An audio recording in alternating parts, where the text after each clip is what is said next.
mfano shughuli ya udaiaji wa madeni, shughuli ya kusimamia masuala ya bima, shughuli ya kuwa auctioneers, wanadaji binada, shughuli ya kuwa court broker, wakilishi wa mahakama katika kudai madeni na nyinginezo. Lakini katika kutekeleza majukumu yao hayo kwa mujibu wa memorandum yao, kampuni ya IRA tokea imeanzishwa kwa nyakati tofauti, sisi tumekuwa tukipokea malalamiko mbalimbali kutoka kwa wananchi, ikiwemo vitendo vile vya kihuni vya kuzuia mali za watu, kuweka vizuizini wanaodaiwa waliofikishwa katika ofisi zao, kujikopesha fedha ambazo zinawasilishwa au zinalipwa na wale wanaodaiwa kwa niaba ya wadai, lakini pia kukamata mali kwa muda mrefu zikiharibika pasipo kufuata utaratibu wa kisheria uliopo, na baya zaidi lile la kutumia vitisho, matusi pamoja na uwekaji watu vizuizini usiozingatia utaratibu wa kisheria. Na katika kulifanyia kazi swala hili tumechukua jitihada mbalimbali za kufuatilia malalamiko hayo, ikiwemo kuwaita IRA na kukaa nao vikao. Mwaka 2023 kwa mara ya kwanza tulikaa na kikao na watendaji wa IRA, akiwemo ndugu Isa Bakari Hamis Masud, ambapo yeye ni mkurugenzi na mmiliki wa kampuni hii pamoja na timu yake, na lengo lilikuwa ni kutaka kusikia ukweli na uhalali wa hoja ambazo tumekuwa tukizipokea za malalamiko ya vitendo hivi vya unyanyasaji na dhulma vilivyokuwa vikifanywa na kampuni hii. Na ukweli tuliupata kwa kukiri kwa hii mara ya kwanza kuwa wanafanya kutokana na wasaidizi wao ambao walikuwa wakatumilia kwa maana ya mabouncer. Lakini maonyo yalitolewa wasisitiza kuwa wafuate utaratibu wa kisheria kwa mujibu wa nyaraka zao za usajili kwetu.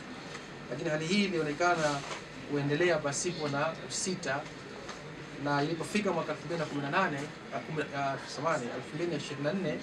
kwa vile malalamiko haya yalikuwa yamekithiri sana, tulifanya kikao kwa mara nyingine na watendaji hawa wa IRA, akiwemo ndugu Isa Bakari Masud, kwa lengo la kutaka kuwasisitiza kwa mara nyingine kufuata taratibu za kisheria kwa mujibu wa usajili wao tuliofanya wa kuendesha shughuli za biashara. Lakini katika kufanyia kazi zaidi swala hili, pia tulifika katika ofisi zao kujionea uhalisia wa mazingira ya biashara walioisajili kwetu na kukaa nao kwa mara nyingine ndani ya ofisi yao kuwa waache vitendo hivi ambavyo havikubaliki.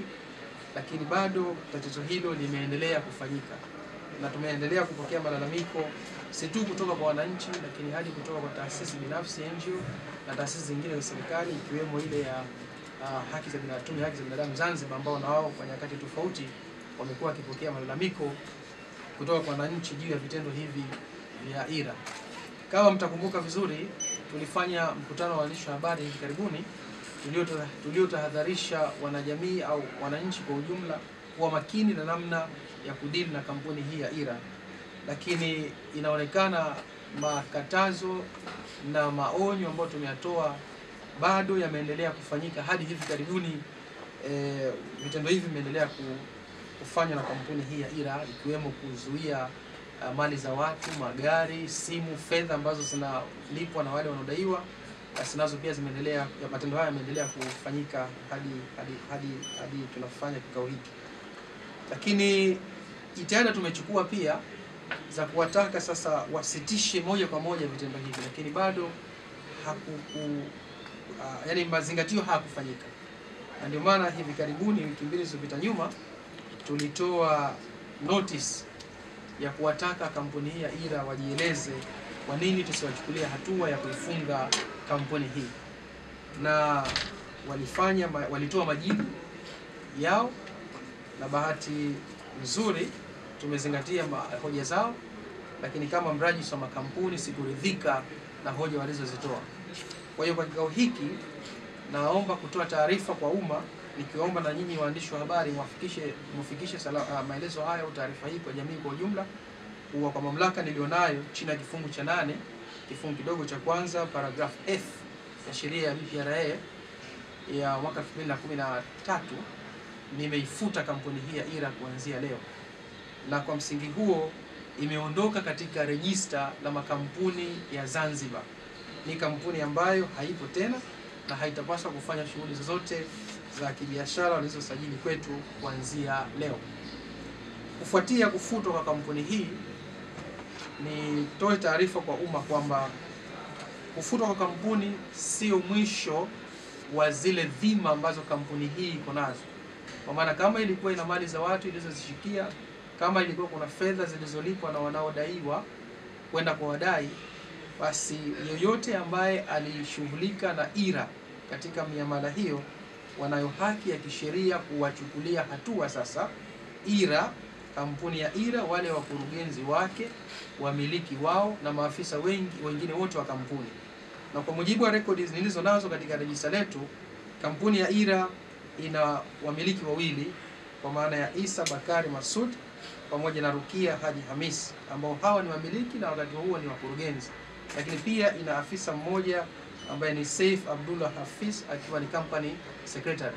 Sasa kwa mujibu wa sheria, uchukuliwaji hatua zidi ya zile liabilities, dhima ambazo ziko nazo, basi sasa zitapaswa zichukuliwe zidi ya maafisa hawa au watendaji hawa kampuni iliyotaja, ndugu Ira Bakari, ndugu Isa Bakari Samani, ndugu Rukia Haji Hamis pamoja na ndugu Saif Abdullah Hafidh, kuchukuliwa hatua zidi yao za kisheria. Natoa wito kwa wananchi wote wa Zanzibar na wa Tanzania na dunia kwa ujumla wasite mara moja kutoka leo tarehe 8 ya mwezi wa 5 mwaka 2025 kujishughulisha na kampuni hii ya IRA kwa namna yoyote. Wale ambao wana madeni, basi utaratibu wa kisheria ya nchi yetu, utaratibu wa kisheria za nchi yetu ni kuchukua hatua ya kwenda mahakamani, na wasiende IRA kupeleka malalamiko haya.